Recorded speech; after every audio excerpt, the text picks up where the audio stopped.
ನಮಸ್ತೆ ಸ್ನೇಹಿತರೆ, ನುಗ್ಗೆ ಸೊಪ್ಪು ಯಾರಿಗೆ ತಾನೇ ಗೊತ್ತಿಲ್ಲ. ಆದರೆ ನಾವು ಅವುಗಳಲ್ಲಿರುವ ಪ್ರೋಟೀನ್ಗಳನ್ನು ಅದು ನಮಗೆ ಎಷ್ಟು ಸಹಾಯಕವಾಗಿದೆ ನಮ್ಮ ದೇಹದ ಆರೋಗ್ಯವನ್ನು ಸುಧಾರಿಸಿಕೊಳ್ಳುವಲ್ಲಿ ಅನ್ನೋದನ್ನು ಮರ್ತಿದ್ವಿ.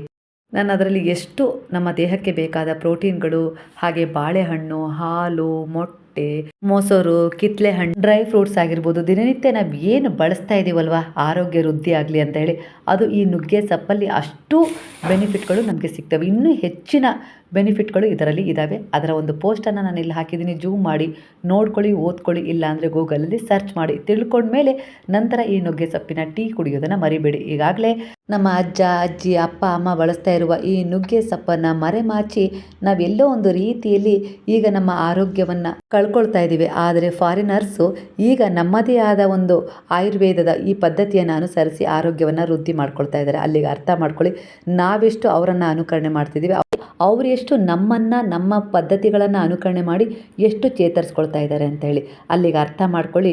ನಮ್ಮ ಸಂಪ್ರದಾಯ, ರೀತಿ ನೀತಿ, ನಮ್ಮ ಧರ್ಮ ಎಲ್ಲವೂ ಕೂಡ ಅತ್ಯುತ್ತಮ ವಿಶೇಷವಾದದ್ದು. ಅದನ್ನು ಎಷ್ಟು ಈಗಲೂ ಕೂಡ, ಹಿಂದೆ ಕೂಡ ನಮ್ಮನ್ನು ಆಳಿ ನಮ್ಮ ಸಂಪತ್ತನ್ನು ಅವರು ತಗೊಂಡು ಹೋದರು. ಆದರೆ ಈಗ ನಮ್ಮ ಆರೋಗ್ಯದ ಸಂಪತ್ತು, ನಮ್ಮ ಒಂದು ಸಂಸ್ಕಾರ, ರೀತಿ ನೀತಿಗಳನ್ನು ಅಳವಡಿಸ್ಕೊಳ್ತಾ ಇದ್ದಾರೆ. ಎಲ್ಲೋ ಒಂದು ರೀತಿಯಲ್ಲಿ ಈಗಲೂ ಕೂಡ ನಮ್ಮನ್ನು ಅವರು ಸುಲಿಗೆನೇ ಮಾಡ್ತಾ ಇರೋದು. 108 ಕಾಯಿಲೆಗಳಿಗೆ ಮದ್ದು ಈ ಒಂದು ನುಗ್ಗೆ ಸೊಪ್ಪಲ್ಲಿ ಇದೆ. ಹಾಗಾಗಿ ನುಗ್ಗೆ ಸೊಪ್ಪು ನಿಮಗೆ ಯಾವಾಗಾದರೂ ಸಿಕ್ಕರೆ ಅದನ್ನು ಪಲ್ಯ ಮಾಡ್ಕೊಂಡು ತಿನ್ನಿ. ಹಾಗೆ ಅದನ್ನು ಈ ರೀತಿ ಒಣಗಿಸಿ ಪೌಡ್ರ್ ಮಾಡಿ ಎತ್ತಿಟ್ಕೊಂಡು ಆಗಾಗ ನಾನಿಲ್ಲಿ ಟೀ ಮಾಡೋದನ್ನು ತೋರಿಸಿದ್ದೀನಲ್ಲ, ಅದೇ ರೀತಿ ಟೀ ಮಾಡ್ಕೊಂಡು ಕುಡೀರಿ. ಹಿಂದಿನ ಪದ್ಧತಿಗಳನ್ನು ಮರೆತು ಎಲ್ಲೋ ಒಂದು ರೀತಿಯಲ್ಲಿ ಈಗ ಒತ್ತಡದ ಜೀವನಕ್ಕೆ ಸಿಲುಕಿ ಮಾತ್ರೆಗಳಿಗೆ ನಮ್ಮ ಜೀವನವನ್ನು ಅಡಿಕ್ಟ್ ಮಾಡ್ಕೊಂಡಿದ್ದೀವಿ.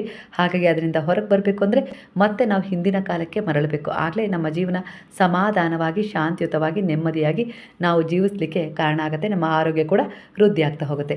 ನಾನೀಗ ಈ ಟೀನ ಹೇಗೆ ಮಾಡಿದೆ ಅಂತ ನೋಡಿಕೊಂಡ್ರಲ್ಲ, ನೀರಿಗೆ ಒಂದು ಚಕ್ಕೆ, ಒಂದು ಏಲಕ್ಕಿ, ಹಾಗೆ ಒಂದು ಚಕ್ರ ಮೊಗ್ಗು ಅಂತ ಬರುತ್ತಲ್ಲ, ಅಂದರೆ ಅನಾನಸು, ಅದನ್ನು ಹಾಕಿ ಕುದಿಸಿ ನಂತರ ಅದಕ್ಕೆ ಸ್ವಲ್ಪ ಈ ನುಗ್ಗೆ ಸೊಪ್ಪಿನ ಪುಡಿಯನ್ನು ಹಾಕಿ ಕುದಿಸಿ ನಂತರ ಅದನ್ನು ಸೋಯಿಸ್ಕೊಂಡು ಟೀ ಥರ ಕುಡಿಬೇಕು.